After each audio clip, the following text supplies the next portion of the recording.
Hello guys. Today what I wanted to go ahead and do was to show you the difference between working in the rounds versus working in joined rounds. So the first thing we're going to do is we're going to do working in the rounds, okay? So these are often techniques used when making amigurumi.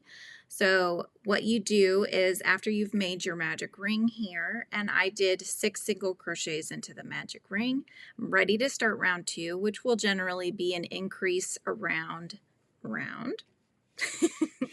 You're going to place your stitch marker so that way you know where the start is of your round, okay? Otherwise, since we're not joining the rounds, it's going to be very difficult to know where to start or where to stop. Okay, so this is your marker right there. Now we're going to go into this next one here, and we're going to put 2 single crochets into the next one here. We're just continuing on, so we're just really going in a spiral. There's no end to it, right?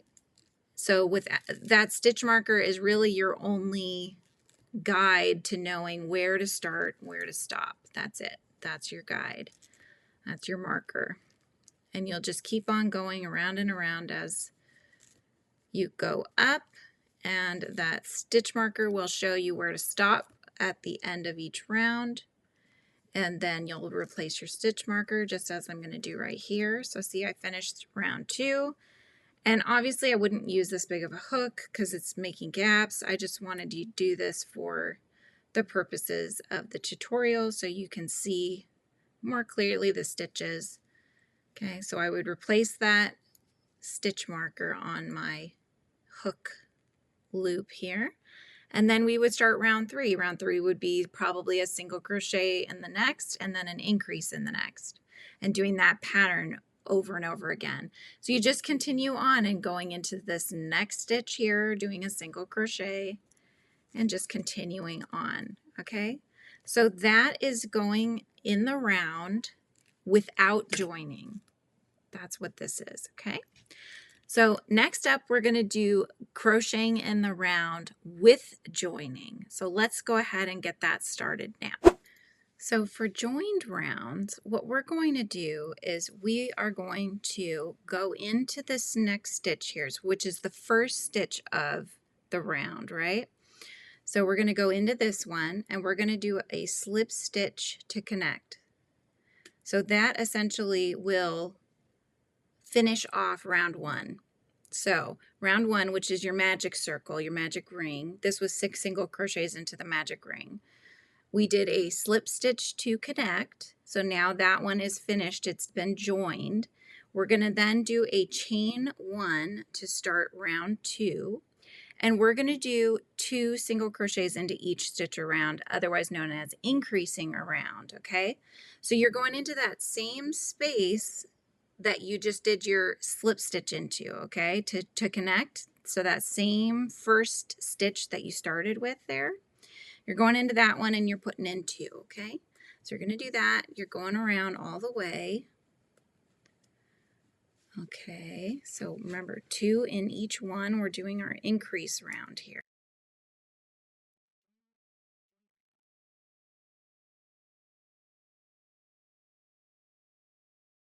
Okay, this I believe is going to be the last one. Okay, now you can count. You should have 12, okay? So 1, 2, 3, 4, 5, 6, 7, 8, 9, 10, 11, and 12. Now you'll see this one right here. You see that? It almost looks like another stitch that you go into. This is where you did your slip stitch to join. You're not going into this one, you guys, okay? Leave this one alone. You're skipping over that. That was just your join. And then this next one going up here is your chain that you made. So what you're doing is you're going to slip stitch now into your first stitch of the round. So the actual stitch that you made, just this one right here, okay? So you're going to slip stitch to connect, and there we have it. That round is connected. So we're going to do that again. So we just slip stitch to connect, right? So now we just joined that second row here. So our round has finished. So round 2 is done. Now we're going to chain 1 to start round 3. we're going to do a single crochet and then an increase around. Okay, so again, we're going into that same space to do our first single crochet. So there's that first one. Then we're going into the next to do our increase, and then into the next to do a single crochet, and then into the next to do an increase, and just keep going all the way around till we get back to the end, and we will join again. Okay.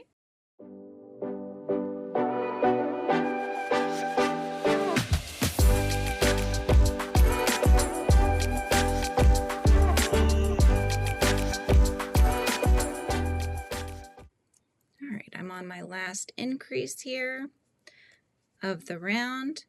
You'll notice there's that kind of a half stitch there. You see that? Where we did our slip stitch to connect. And then right next to that is the chain one that you did to build the height up. And here is our first stitch. Okay, so we're going into that first stitch, this one right here. And we're doing our slip stitch. Okay. So as you can see the ridges of the circle, and each circle is individual, right?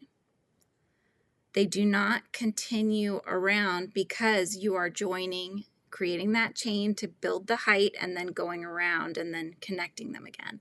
So you're not going to be going in a spiral. This is joining the round. It will leave a little bit of a ridge that you can kind of see here. As you build it out, you might see it a little bit more. So depending on the work that you're doing, this isn't the one that I would tend to go with. Kind of just depends on what you're making, right? If you're making an amigurumi, most of the time you're going to just use continuous rounds instead of joined rounds. But sometimes if you're making, for example, a piece of clothing and it has stripes and you want those stripes to line up, right? That would be a good time to use a joined round because now your stripes are going to align with each other. So there's just different reasons why you might choose to use a joined round. If you're making, for example, the head of an amigurumi, like the back of the head or something like that, you don't really need to do a joined round because that will create a giant seam at the back of the head. So just these are the kind of things that you might think about when you're seeing patterns and to understand the why a designer might have chosen to do a joined round or a continuous round, right? And then if you're choosing to make your own patterns, this might be something to think about in making your own decision as to whether or not to do a continuous round or a joined round. So I hope this little mini tutorial has been helpful in teaching you the difference of how to make a continuous round versus a joined round. I'm going to just be giving out these little tips here and there to help out anybody who is interested either in being new crocheter and wants to learn, or somebody who's new to designing and understanding the whys of why we choose certain stitches and what they'll do to your projects and help you making the designs that you dream up in your head. All right. Well, I hope you've enjoyed the video. I will catch you in the next one. Bye, guys.